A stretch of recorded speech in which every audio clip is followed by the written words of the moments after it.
Morning students, in the previous video we discussed about polymer. हमने ये जाना कि पॉलीमर होते क्या हैं और पॉलीमर्स को हम बनाते कैसे हैं। आज के वीडियो में बेटा हम पॉलीमर के टाइप्स के बारे में डिस्कस करेंगे और स्पेशली हम इन दो टाइप्स के बारे में डिस्कस करेंगे। एक है जो एडिशन पॉलीमर और दूसरा कंडेंसेशन पॉलीमर। तो वीडियो स्टार्ट करने के पहले बच्चों एक सबसे इंपॉर्टेंट चीज जो मैं आपको बोलना चाहता हूं कि once you start watching this video तो एंड तक जाएं, क्योंकि ये चीजें बेटा एक दूसरे से लिंक हैं। अगर आप थोड़ा सा वीडियो देख के इसको छोड़ने की कोशिश करेंगे डेफिनेटली बहुत सारी चीजें आप मिस कर देंगे। तो पूरा वीडियो देखिए और चलिए करते हैं अब शुरुआत। तो वैसे बेटा ये जो पॉलीमर होता है टाइप्स के बेसिस पे इसको हम कई तरह से क्लासीफाई कर सकते हैं। जैसे सबसे पहला नंबर आता है अकरेंस के बेसिस पे, और डेफिनेटली बच्चों अकरेंस के बेसिस पे हम पॉलीमर को नेचुरली भी गेन कर सकते हैं। कई बार हम नेचुरल चीजों में बेटा कुछ थोड़ी बहुत मिक्सिंग करके अपने यूजफुल के लिए कैपेबल बनाते हैं, और ऐसे पॉलीमर्स को बेटा हम सेमी सिंथेटिक पॉलीमर के नाम से जानते हैं। कुछ पॉलीमर्स ऐसे हैं, एक ब्रॉड रेंज में बोलूंगा पॉलीमर्स की ऐसी है जो मैन मेड है, जो हमने सिंथेसाइज किया है और अपने लिए यूजफुल उसको बनाया है, तो उनको हम सिंथेटिक पॉलीमर्स के अंदर क्लासीफाई करेंगे। ऐसे ही बेटा इंटरमॉलिक्यूलर फोर्स के बेसिस पे हम एक पॉलीमर को क्लासीफाई कर सकते हैं। इस बात को आप ऐसे समझिए कि कभी भी बेटा कोई पॉलीमर एक लॉन्ग चेन बना दिया, लेकिन जब आप उसका एक बड़ा फॉर्म बनाते हो, जब एक बड़ा पॉलीमर बनाते हो, तो ऐसा तो है नहीं कि सारी चेन एक साथ कोवेलेंट बॉन्ड से ही कनेक्टेड रहेंगी। वो चेन्स आपस में भी तो कनेक्ट होंगी, और जब चेन्स बेटा आपस में कनेक्ट होनी स्टार्ट होती हैं, सपोज दैट ये एक पॉलीमर की चेन है, ये दूसरा पॉलीमर सेम पॉलीमर का ही कि ये दूसरी चेन है, तो जब ये आपस में कनेक्ट होने वाली है तो इनके बीच में इंटरमॉलिक्यूलर फोर्स लग रहा होगा। उस बेसिस पे बेटा हमने पॉलीमर को क्लासिफाई किया, means on the basis of intermolecular force. जैसे उसमें डाइपोल फोर्स होता है, वॉन्डरवॉल फोर्स ऑब्वियसली आप रखोगे, है ना, हाइड्रोजन बॉन्डिंग हो सकती है, तो उस बेसिस पे भी हम एक पॉलीमर को क्लासिफाई करते हैं। स्ट्रक्चर के बेसिस पे बेटा हम पॉलीमर्स को क्लासिफाई करते हैं। कुछ पॉलीमर ऐसे हैं जो स्ट्रेट लाइन फॉर्म में होते हैं, कुछ ऐसे हैं जिनमें चेन होती है, ब्रांच होती है चेन के साथ साथ, और कुछ ऐसे होते हैं जिनमें ब्रांच और चेन आपस में एक कॉम्पैक्ट 3D स्ट्रक्चर बना देते हैं, जिनको आप नेटवर्क पॉलीमर या क्रॉसलिंक पॉलीमर के नाम से भी जानते हो।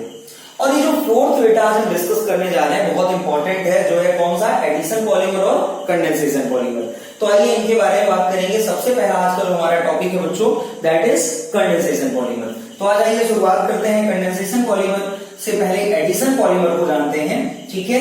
एडिशन पॉलीमर के बारे में बेटा हम सबसे पहले सीखेंगे। आज आइए देखते हैं एडिशन पॉलीमर क्या होता है। तो एडिशन पॉलीमर का मतलब होता है बेटा एक मोनोमर से दूसरे मोनोमर का डायरेक्ट जुड़ना। जब एक मोनोमर से बेटा दूसरा मोनोमर डायरेक्ट अटैच हो रहा हो, जुड़ रहा हो, तो उसको हम एडिशन पॉलीमर बोलेंगे। अब एडिशन पॉलीमर की बेटा खासियत क्या होती है कि जहां कहीं भी आप एडिशन पॉलीमराइजेशन देख रहे होंगे तो वहां पर फंक्शनैलिटी होती है पाई बॉन्ड या पाई इलेक्ट्रॉन्स। क्यों? क्योंकि एडिशन पॉलीमर का मतलब है बेटा एक मोनोमर से डायरेक्ट दूसरे मोनोमर का अटैच होते जाना, और ऐसा तभी हो सकता है कि जब आपके पास फ्री इलेक्ट्रॉन्स अवेलेबल हो एक मोनोमर में। अगर एक मोनोमर में फ्री इलेक्ट्रॉन्स अवेलेबल नहीं है तो दूसरे मोनोमर का इससे अटैचमेंट नहीं हो पाएगा। जब यहां पर फ्री इलेक्ट्रॉन्स अवेलेबल होंगे तभी उनके बीच में कोवैलेंट बॉन्डिंग होगी। क्लियर है? तो एडिशन पॉलीमर बेटा वो होता है कि जहां पर फंक्शनलिटी के फॉर्म में हमारे पास डबल बॉन्ड या ऐसे बोलो कि पाई बॉन्ड या पाई इलेक्ट्रॉन अवेलेबल होते हैं। क्लियर हो गया सभी को? बिल्कुल ध्यान से समझते रहना है बच्चों। तो एडिशन पॉलीमर के लिए बेटा हमारे पास जनरली ऐसे मोनोमर्स होते हैं जिनमें डेफिनेटली मल्टीपल बॉन्ड हो। पहला पॉइंट आप ध्यान रखिएगा कि एडिशन पॉलीमर वहीं बनेंगे जहां पर मल्टीपल बॉन्ड अवेलेबल हो।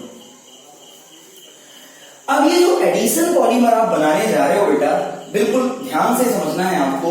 ये जो एडिशन पॉलीमर आप बनाने जा रहे हो इसमें फंक्शनलिटी में कौन अवेलेबल है, पाई इलेक्ट्रॉन अवेलेबल है, पाई बॉन्ड अवेलेबल है। तो इसका मतलब क्या हुआ कि यहां पर डायरेक्ट चेन इंक्रीज होती चली जाती है। जब ऐसा पॉलीमराइजेशन आप कराते हो, एडिशन पॉलीमराइजेशन आप करते हो, तो आपको क्या मिलता है, बार बार चेन इंप्रूव होती जाती है, चेन बढ़ती जाती है। इसीलिए बेटा जो एडिशन पॉलीमर की मैकेनिज्म है या मैकेनिज्म के बेसिस पे हम एडिशन पॉलीमर को चेन ग्रोथ पॉलीमर के नाम से भी जानते हैं। ध्यान से बात को समझिएगा, चेन ग्रोथ पॉलीमर कौन से होंगे, कहां पर चेन ग्रोथ की मैकेनिज्म से पॉलीमर बनेगा, जहां पर एडिशन हो रहा होगा या जहां एडिशन पॉलीमर बन रहा होगा। अगर एडिशन पॉलीमर बनता है तो उसको उसकी मैकेनिज्म को आप चेन ग्रोथ पॉलीमराइजेशन बोलेंगे। ठीक है, चेन ग्रोथ पॉलीमराइजेशन से एडिशन पॉलीमर बनता है। क्लियर हो गया? ठीक है, तो चेन ग्रोथ पॉलीमराइजेशन के लिए बेटा एक बार फिर से बात वही कि जब आप एडिशन पॉलीमर बना रहे हो तो पाई इलेक्ट्रॉन या डबल बॉन्ड की जरूरत होगी, है ना। यहाँ पर पाई बॉन्ड या पाई इलेक्ट्रॉन की जरूरत होती है। कब? जब चेन ग्रोथ पॉलीमराइजेशन हम कराते हैं। तो चेन ग्रोथ पॉलीमराइजेशन करवाने के लिए बेटा जो सबसे इंपॉर्टेंट पॉइंट है फर्स्ट नंबर में मैं आपको बता रहा हूं, दैट इज बेटा कंडीशंस। कौन सी कंडीशंस?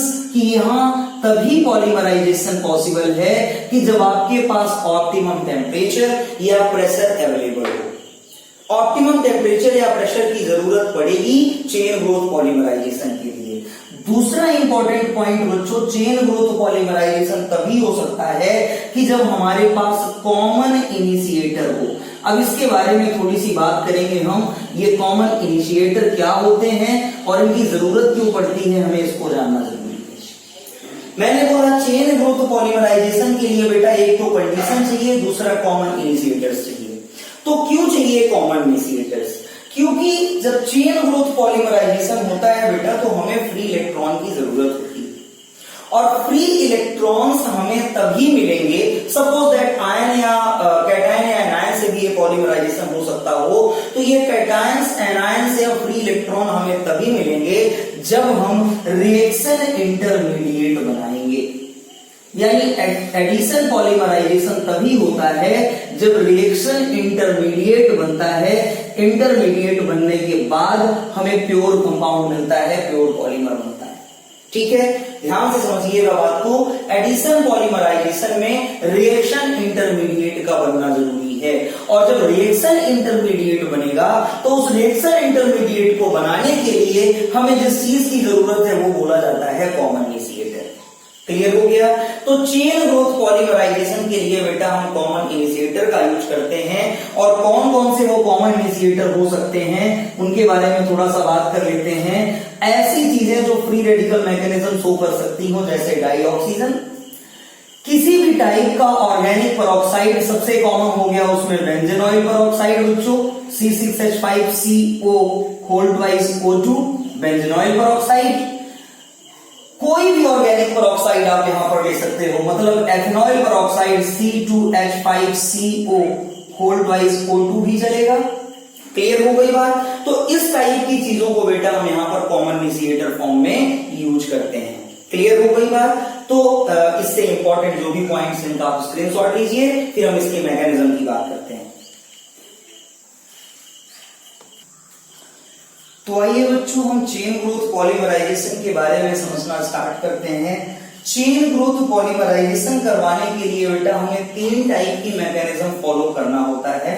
3 में से कोई भी एक मैकेनिज्म बेटा एडिशन पॉलीमर या चेन ग्रोथ पॉलीमर को आसानी से बना सकती है। फर्स्ट नंबर पे बेटा हम लेते हैं फ्री रेडिकल मैकेनिज्म, और ध्यान रखिएगा बच्चों ये जो फ्री रेडिकल मैकेनिज्म है ये एक common universal mechanism for chain growth polymerization बोली जाती है। कमर्शियली बेटा फ्री रेडिकल मैकेनिज्म को हम हर एक चेन ग्रोथ पॉलीमर बनाने में यूज कर सकते हैं, लेकिन ऐसा नहीं है कि हर बार अगर हम एडिशन पॉलीमर या चेन ग्रोथ पॉलीमर बना रहे हैं तो हमें फ्री रेडिकल मैकेनिज्म को ही फॉलो करना होगा, बल्कि हमारे पास 2 और अलग अलग मेथड है बच्चों जिनके थ्रू हम पॉलीमराइजेशन करवा सकते हैं, चेन ग्रोथ पॉलीमर बना सकते हैं। उनमें एक हो गया बच्चों कैटायनिक पॉलीमराइजेशन। ठीक है, कैटायनिक पॉलीमराइजेशन को यूज करके हम सेम मेथड अडॉप्ट कर सकते हैं और पॉलीमर बना सकते हैं। दूसरा होता है एनायोनिक पॉलीमराइजेशन, मतलब एनायोनिक पॉलीमराइजेशन के थ्रू भी हम चेन ग्रोथ पॉलीमर्स को बना सकते हैं। तो आज अभी इस क्लास में हमें फ्री रेडिकल मैकेनिज्म के बारे में डिस्कस करना है। मैंने लास्ट पॉइंट अभी हमने क्या सीखा था कि जो फ्री रेडिकल मैकेनिज्म होती है इसके लिए हमें कुछ जरूरी चीजें चाहिए, जैसे एक तो ऑप्टिमम टेम्परेचर कंडीशन के अंदर आता है, वो हमें ऑप्टिमम प्रेशर चाहिए होगा। Without applying a proper pressure this mechanism can not take place. And third most important point was common initiator. तो चलिए इस फ्री रेडिकल मैकेनिज्म को बच्चों हम एक एग्जांपल से इलस्ट्रेट करते हैं और आज हम देखते हैं कि ये पॉलीथीन कैसे बनता है। तो पॉलीथीन के लिए बच्चों जो मोनोमर होता है वो एथीन होता है। चलिए हम करते हैं रिएक्शन की शुरुआत। जब हम इस पॉलीथीन को बनाते हैं तो हमें जरूरत होती है अप्रोक्सीमेटली 350 से लेके 550 केल्विन तक टेम्परेचर की। अगर हम फ्री रेडिकल मैकेनिज्म को फॉलो करते हुए पॉलीथीन बना रहे हैं तो एथीन चाहिए हमें मोनोमर फॉर्म में, जिसके लिए टेम्परेचर जो हम यूज करते हैं बेटा वो होता है 350 टू 500 केल्विन। इतना ही नहीं, हमें प्रेशर भी चाहिए होगा, वो होगा 1000 से लेके 2000 एटीएम के बीच में। तो 1000 टू 2000 एटमॉस्फेरिक प्रेशर हमें चाहिए होगा बेटा इसका पॉलीमराइजेशन करवाने के लिए। तो जब हम इतना टेम्परेचर और प्रेशर अप्लाई करते हैं तो आपको मालूम है कि फ्री रेडिकल मैकेनिज्म के लिए हमें एक इनिशिएटर चाहिए होगा, और वो इनिशिएटर बेटा हम यहाँ यूज करने वाले हैं benzoyl peroxide, that is C6H5CO whole twice O2। ठीक है, इसको अगर स्ट्रक्चर फॉर्म में हम लिखें तो कैसे लिख सकते हैं, C6H5CO double bond O, then single bond O, फिर से अगला मॉलिक्यूल अब स्टार्ट हो चुका है, then OC double bond O and C6H5। बेटा समझिएगा ये दो अलग अलग जो हमने यहाँ पर होल ट्वाइस किया था उसको हमने दो अलग अलग मॉलिक्यूल में कन्वर्ट कर दिया। क्लियर हो गई बात आपको। अब यहाँ पर बेटा जब हम फ्री रेडिकल मैकेनिज्म स्टार्ट करते हैं हम देखते हैं कि इतना ज्यादा हमने टेम्परेचर और प्रेशर ले रखा है, उस टेम्परेचर और प्रेशर की वजह से बेटा जो ऑक्सीजन और ऑक्सीजन के बीच का बॉन्ड होता है, ध्यान दीजिएगा कॉमन इनिशिएटर में हमने ऑक्सीजन भी एग्जाम्पल लिया था। तो जब हमने ऑक्सीजन एग्जाम्पल ले रखा था इसका मतलब कि ऑक्सीजन ऑक्सीजन के बीच का जो बॉन्ड है वो फ्री रेडिकल बनाने के लिए एक एक्टिव बॉन्ड होता है, तो इनके बीच का इलेक्ट्रॉन बच्चों ट्रांसफर होगा। और जब ये इलेक्ट्रॉन ट्रांसफर होगा देखो तो हमारे पास क्या प्रोडक्ट बना होगा, C6H5C double bond O, then O। इस O में मैं एक सिंगल इलेक्ट्रॉन रखने वाला हूं जो इसके फ्री रेडिकल फॉर्मेशन को बताता है। और यहाँ पर देखिए बेटा दो मॉलिक्यूल्स के साथ ऐसा हुआ था तो मैं डायरेक्ट यहाँ पर 2 लिख देता हूं दो बार अलग अलग बनाने की वजह। ठीक है, इतनी सी बात आपको समझ आ गई। चलिए आगे देखते हैं बेटा इस मैकेनिज्म में आगे क्या होने वाला है कि जो ये C6H5 है, ध्यान से समझिएगा, C6H5C डबल बॉन्ड O और इस O में जो फ्री इलेक्ट्रॉन बचा हुआ था, ये रिएक्शन बेटा यही नहीं रुक जाती, इन दोनों कार्बन्स के बीच में भी बेटा हमें free radical lysis, free bond lysis देखने को मिलता है कि जिससे फ्री रेडिकल बन सके। मतलब ये जो इलेक्ट्रॉन बेटा इस बॉन्ड को बना रहे हैं ये कार्बन की तरफ रिटर्न आएगा, ये इस कार्बन में रिटर्न जाएगा, ध्यान से आपको समझना। और ऐसा होने की वजह से बेटा देखो क्या होगा, ये C6H5 तो हमें फ्री रेडिकल फॉर्म में मिल जाएगा। हमने 2 मॉलिक्यूल वहां पर लिए थे तो यहां भी मैं 2 लिख देता हूं। और बेटा देखो अब ये बॉन्ड यहां से ब्रेक हो गया और एक इलेक्ट्रॉन इस कार्बन में गया, ऑक्सीजन में पहले से था, तो इनके बीच में बेटा डबल बॉन्ड बन गए कुछ इस तरह से, C double bond O C double bond O। Clear हो गई बात। और ये भी बेटा 2 मॉलिक्यूल बने होंगे। तो इस तरह से बेटा जो हमने ये रिएक्शन स्टार्ट किया है इसमें बेंजाइल ग्रुप का, फिनाइल ग्रुप का फ्री रेडिकल हमें मिल चुका है। हम पॉलीमराइजेशन किसका करवाने वाले हैं, एथीन का पॉलीमराइजेशन करवाने वाले हैं। तो ये जो एथीन है बेटा, इस एथीन से अब हम इसको रिएक्ट करवाएंगे, या हमें यूं कहना चाहिए कि ये जो फिनाइल ग्रुप आपको यहाँ पर मिला है फ्री रेडिकल फॉर्म में, ये अटैच होता है उस एथीन के साथ जिसका आप पॉलीमराइजेशन करवाने वाले हो। तो C6H5 का जो फ्री रेडिकल है बेटा वो यहां पर गया इसके पास, एथीन के पास।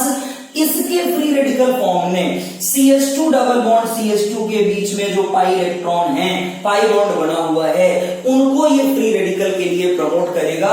ध्यान रखना बेटा फ्री रेडिकल मैकेनिज्म वहां ज्यादा आसान होती है कि जहां फंक्शनैलिटी से जुड़े हुए एलिमेंट्स के बीच में इलेक्ट्रोनेगेटिविटी डिफरेंस मिनिमम होता है या नेग्लिजिबल होता है।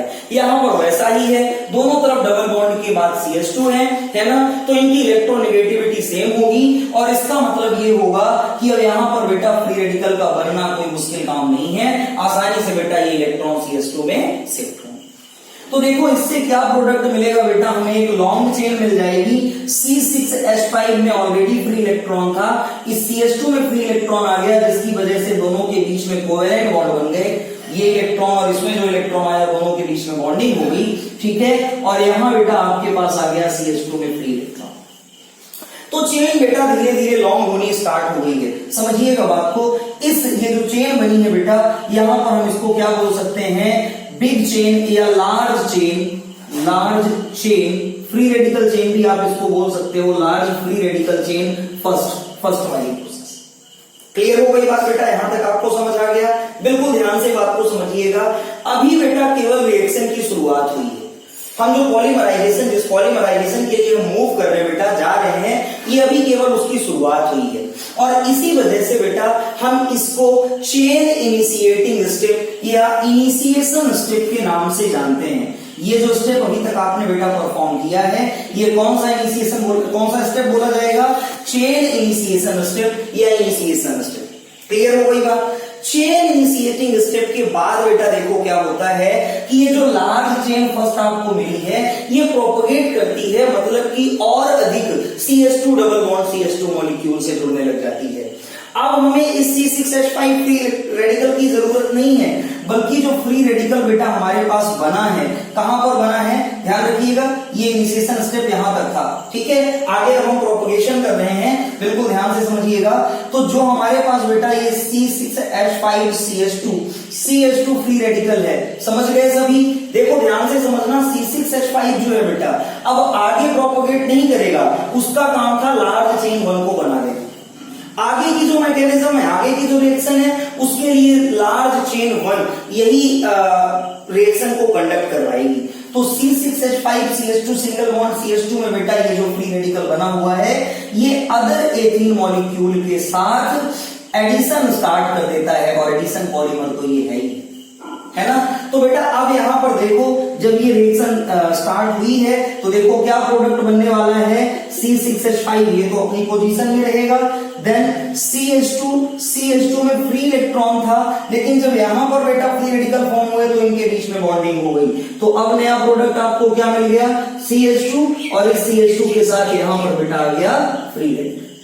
क्लियर हो गई बात? ऐसे ही बेटा ये कंटिन्यूअस रिएक्शन चलती रहेगी तब तक कि जब तक इनका मॉलिक्यूलर मास, ये CH2 जुड़ के मॉलिक्यूलर मास 10⁻³ से ज्यादा ना निकल जाए। हम ऐसा मानते हैं कि 20,000 मॉलिक्यूलर मास इजीली ये गेन करते हैं, ठीक है। मान लीजिए यहां पर n molecules of CH2 double bond CH2 आपने यूज किए थे, तो ये पॉलीमराइजेशन चलता रहा, और एक टाइम ऐसा आया कंटिन्यूअस पॉलीमराइजेशन के थ्रू कि ये आपके पास n मॉलिक्यूल्स ऑफ CH2 वाली चेन आपको मिल गई, CH2 फ्री रेडिकल। क्लियर हो गया बच्चों? आ गई बात समझ में? ये इस स्टेप को ध्यान से समझना, हम n टाइम्स ये CH2 double bond CH2 add करते रहे, और वो सारे CH2 बेटा इसमें जाकर ऐड होते रहे, और ऐसा करते हुए बेटा हमें एक बहुत लंबी चेन मिल गई। अब इसको हम बोल सकते हैं बेटा क्या, लॉन्ग चेन सेकेंड। क्लियर हो गई बात? बेटा ये चेन प्रोपोगेट हो चुकी है, मतलब कि हमें जितना लंबा पॉलीमर की चेन चाहिए थी, जितनी बड़ी, वो चेन ऑलरेडी हमें मिल चुकी है। तो इस स्टेप को बेटा हम चेन प्रोपोगेशन स्टेप के नाम से जानते हैं। ये प्रोपोगेशन स्टेप भी बोला जाएगा। और प्रोपोगेशन स्टेप क्यों बोला जाएगा, क्योंकि यहां पर बेटा जो चेन है वो प्रोपोगेट करती है, एक लॉन्ग चेन बहुत बड़ी, बहुत लार्ज चेन में कन्वर्ट हो जाती है, ठीक है। अगले स्टेप की हम बात करेंगे बेटा, दैट इज टर्मिनेशन स्टेप। यहां तक के इंपॉर्टेंट पॉइंट्स का आप स्क्रीनशॉट ले लीजिए।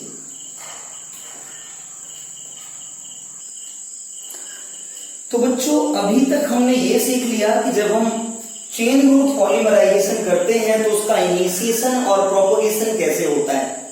हम लास्ट स्टेप की तरफ मूव कर रहे हैं, दैट इज टर्मिनेटिंग स्टेप। मतलब कि हमने जो मैकेनिज्म अभी तक सीखा है, हमें फाइनली उससे पॉलीमर मिलता कैसे है, पॉलीथिन मिलेगा कैसे, उस चीज के बारे में जानना है।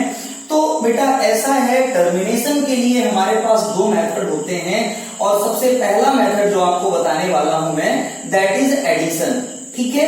एडिशन के थ्रू कैसे हम पॉलीमर गेन करेंगे, हम उसके बारे में बात करते हैं। तो लास्ट स्टेप में प्रोपोगेशन में बेटा आपने क्या सीखा कि चेन प्रोपोगेट करके एक लॉन्ग चेन बना लेती है, like this CH2 single bond CH2, इसको मैं n मॉलिक्यूल कर देता हूं क्योंकि ये बड़ी लॉन्ग चेन बन चुकी है, मॉलिक्यूलर मास इसका ऑलमोस्ट 20,000 तक पहुंच चुका है। ठीक है, तो इस तरह से बेटा हमारे पास एक लॉन्ग चेन है। ठीक है, ये एक लॉन्ग चेन है। अब ये जो लॉन्ग चेन है बेटा, इससे हमें गेन करना है एक मेन पॉलीमर को, हमें यहां से बनाना है, हम मेन पॉलीमर को बनाना चाहते हैं। तो इसको बच्चों हम कुछ इस तरह से समझ सकते हैं, कुछ इस तरह से जान सकते हैं कि जब हमने इस एथीन का प्रोपगेशन किया था तो हमें एक से ज्यादा चेन मिली होंगी। जरूरी तो नहीं है कि हमारे पास एक ही चेन आई हो, एक से ज्यादा चेन हमारे पास आई होंगी। तो वो जो एक से ज्यादा चेन्स मिली हैं, उन चेन्स को ही हम आपस में ऐड कर देते हैं। जैसे एक लॉन्ग चेन बेटा आपके पास ये है और दूसरी लॉन्ग चेन मान लीजिए बेटा आपके पास कुछ इस टाइप से है, CH2 free electron, then CH2, इसकी मॉलिक्यूलरिटी को मैंने n कर दिया क्योंकि n मॉलिक्यूल्स ऑफ एथीन से ये प्रोपगेट हुई थी। और आगे बेटा ये कुछ इस टाइप से है, सपोज दैट CH2 C6H5। तो इनका बेटा आपस में एडिशन हो गया, नाम ही एडिशन है। तो एडिशन का मतलब ये जो दो अलग अलग लॉन्ग चेन्स हैं, इन्होंने आपस में बॉन्डिंग कर लिया। यहां पर भी बेटा आप फ्री इलेक्ट्रॉन देख रहे हो और यहां पर भी फ्री इलेक्ट्रॉन आप देख रहे हो, दोनों जगह पर आपके पास फ्री इलेक्ट्रॉन है। तो ये जब दोनों जगह पर फ्री इलेक्ट्रॉन है बेटा, तो इसका मतलब क्या हुआ कि आपस में ऐड होके कुछ इस टाइप से भी बन सकते हैं, C6H5 CH2, CH2, इसमें मैं n लिख देता हूं क्योंकि n इसकी मॉलिक्यूल्स थे, देन CH2, और इनके बीच में बेटा आपस में बॉन्डिंग हो गई। तो देखिए अब ये क्या बन जाएगा, CH2 सिंगल बॉन्ड CH2।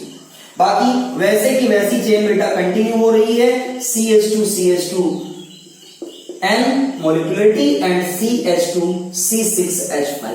तो इस तरह से बेटा देखिए आपको एक पॉलीमर चेन मिलती है। क्लियर, ये सिंपल एडिशन था दो डिफरेंट पॉलीमेरिक चेन्स का, इसीलिए बेटा हम इसको एडिशन मेथड ऑफ टर्मिनेशन के नाम से जानते हैं। एक और मेथड है हमारे पास, दूसरा मेथड भी है बेटा इसको टर्मिनेट करने का, और वो है डिसप्रपोर्शनेशन मेथड। अब डिसप्रपोर्शनेशन का मतलब आप ये जानते हो कि जब सेम रिएक्शन में रिएक्टेंट के एक एलिमेंट का या एटम का प्रोडक्ट बनाते टाइम रिडक्शन और ऑक्सीडेशन दोनों हो रहा हो, reduction and oxidation simultaneously takes place, तो उसको आप डिसप्रपोर्शनेशन के नाम से जानते हो। आइए बेटा हम यहां पर शुरुआत करते हैं, देखते हैं यहां पर क्या होने वाला है। होता है यहां पर देखो क्या है कि जब जो हमने दो चेन लिया था, इन चेन में से एक तो अपने इलेक्ट्रॉन को लूज करता है और साइमल्टेनियसली बेटा इलेक्ट्रॉन को लूज करते हुए हाइड्रोजन को अपने आप में से ऐड कर लेता है। और अगर ऐसा हो जाए, भाई एक ने हाइड्रोजन को एलिमिनेट किया, हाइड्रोजन को एलिमिनेट करते हुए इलेक्ट्रॉन को एक्सेप्ट कर लिया, इस चीज को ध्यान से समझते हैं। जैसे मान लीजिए बेटा C6H5 CH2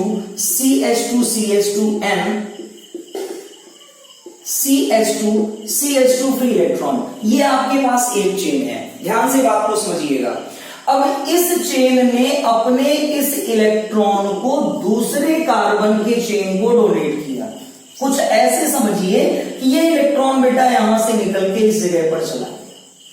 ठीक है, यहां पर तो फ्री रेडिकल आपके पास पहले से था, ये इलेक्ट्रॉन बेटा वहां ट्रांसफर हो गया। क्लियर, आगे की चेन बेटा सेम टू सेम वैसी ही है, उसमें किसी भी टाइप का कोई चेंज नहीं हुआ है, मतलब ये अभी भी CH2 C6H5 है। क्लियर, अब ये इलेक्ट्रॉन बेटा यहां से वहां ट्रांसफर हुआ। जब ये इलेक्ट्रॉन बेटा वहां ट्रांसफर हुआ, ऑब्वियस सी बात है उस कार्बन में इलेक्ट्रॉन डेंसिटी बढ़ेगी और उस इलेक्ट्रॉन डेंसिटी को लूज करने के लिए, खत्म करने के लिए वहां से हाइड्रोजन बेटा रिलीज हो गया और उस हाइड्रोजन को H+ को बेटा इसने एक्सेप्ट कर लिया।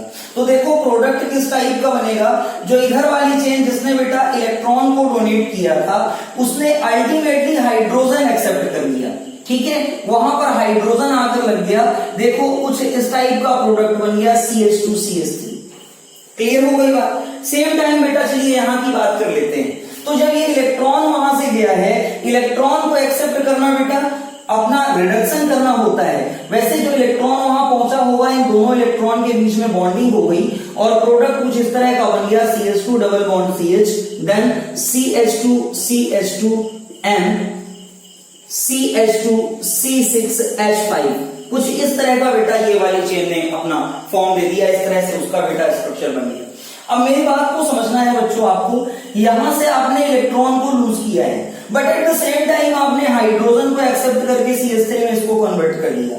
तो इलेक्ट्रॉन को लूज किया, दैट इज ऑक्सीडेशन, लेकिन हाइड्रोजन को एक्सेप्ट कर लिया, इसको तो हम रिडक्शन बोलते हैं। मतलब इसका ऑक्सीडेशन और रिडक्शन दोनों हो गया। वैसे ही बेटा इस कार्बन ने इलेक्ट्रॉन एक्सेप्ट किया, मतलब किसका रिडक्शन हुआ, लेकिन हाइड्रोजन को डोनेट करना दैट इज ऑक्सीडेशन, हाइड्रोजन को डोनेट करना ऑक्सीडेशन होता है। क्लियर है ना? तो उसका ऑक्सीडेशन और रिडक्शन दोनों हो गया बेटा, इसीलिए हम इसको डिस्प्रपोर्शनेशन मेथड के नाम से जानते हैं। तो टर्मिनेटिंग स्टेप को हम दो तरह से कंडक्ट करवा सकते हैं, one is addition and other is disproportionation, और ऐसे करके बेटा हमें पॉलीथीन मिल जाती है। ठीक है बच्चों, मिलते हैं नेक्स्ट वीडियो में चेन ग्रोथ पॉलीमराइजेशन के लिए। फिलहाल इतना ही, थैंक यू।